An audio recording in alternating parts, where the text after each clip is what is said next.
This guy has been inspected and approved by Luminous. Hey guys, this is SUNSfan and welcome to the official Dota Cinema Guide to Lycanthrope.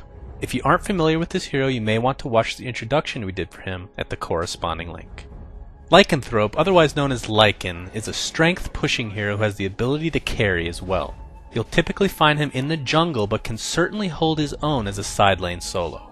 Skill build. Skilling Lycan is actually pretty straightforward. You want to max your wolves at first opportunity. By the time they're level 4, you can easily take down tier 1 towers by yourself, or just use them to scout because of their invisibility. Next, you'll want to max out Feral Impulse, as it'll increase the power of your wolves. As far as your ultimate shapeshift goes, get it at the standard 6, 11, and 16, and then level Howl last. Like I said, pretty straightforward. Item build. For starting items, we're going to assume you're jungling. Go ahead and purchase a full ring of Basilius, and use your remaining gold on tangos. The Basilius will not only give you some much needed mana regeneration, but will also provide 2 armor for you and your wolves. For boots, it's quite simple. Treads are the best choice. They'll give you a nice combination of stats and attack speed. Phase boots will allow you to unit walk but aren't picked up because shapeshift will not only give you max speed, but will actually lower the collision size of your model, therefore nullifying the item to some degree. If you're in the late game and have a surplus of gold, then the best possible thing you can pick up is Boots of Travel, which will make you a pushing machine. In the early game, you're going to want to upgrade your Ring of Basilius into a FlawlezZ. The lifesteal and damage aura will allow you and your wolves to be in the jungle indefinitely. Another great item you can think about getting in the early stages is a Medallion of Courage.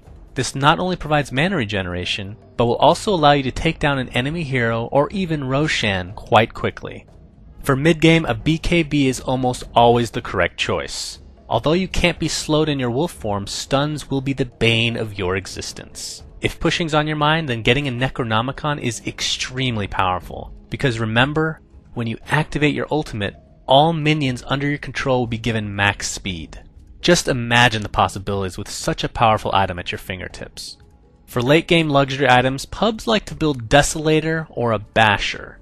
In professional games, however, the items are almost always an Assault Cuirass for extra tankability and pushing potential, as well as a Heart, which will give you even more tankability and some damage to boot. Gameplay.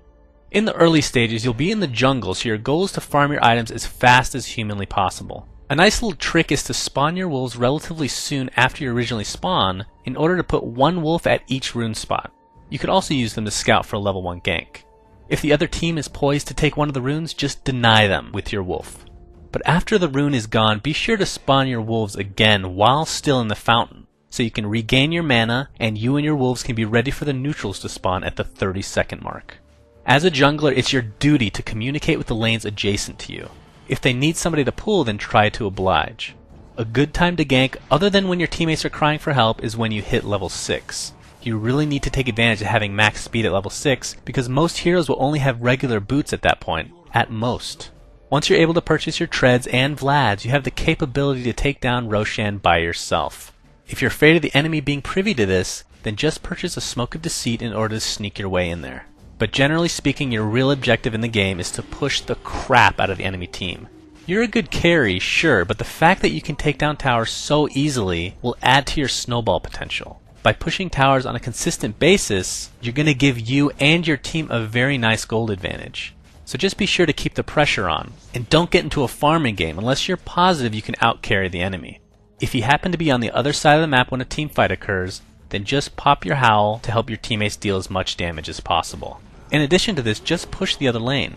Level 4 wolves coupled with Howl will deal a disgusting amount of damage to towers. If you add a Necronomicon into the mix, Lycan is quite possibly the most devastating pusher in the game.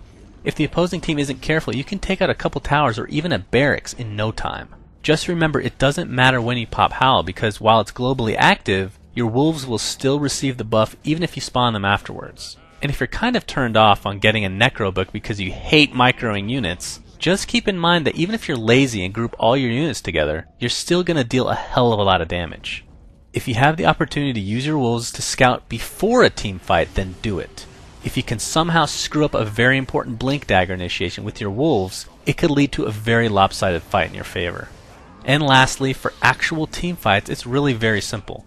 Just activate Howl along with your wolves, and then morph into a big badass wolf who has fire come off his back because he's freaking awesome, and right-click like there's no tomorrow. Having a BKB will allow you to do this with little resistance, but if you don't have one yet, then just try and keep your distance from any game-breaking stuns. Also remember that when you've used Shapeshift, you'll have 1800 night vision, which can be very helpful for chasing down enemies. Friends and foes. Friends of Lycan are heroes that will allow you to actually right-click, meaning those with good disables or slows. A few heroes that come to mind are Venomancer with his endless ability to slow, Shadow Shaman with his Hex and Shackle, as well as Crystal Maiden for her voluptuous rack. Heroes that Lycan can't stand to be in a game with are those that can disable him even when he has BKB activated. Void's Chronosphere is a great example of this, along with Enigma's Black Hole, and of course Beastmaster's Primal Roar. Thanks for watching, guys, and please remember to subscribe to our YouTube. Also, a special shout out goes to FlawlezZ and Luminous for their help in writing this guide. You can check them out at their respective YouTube channels, which are linked in the video description.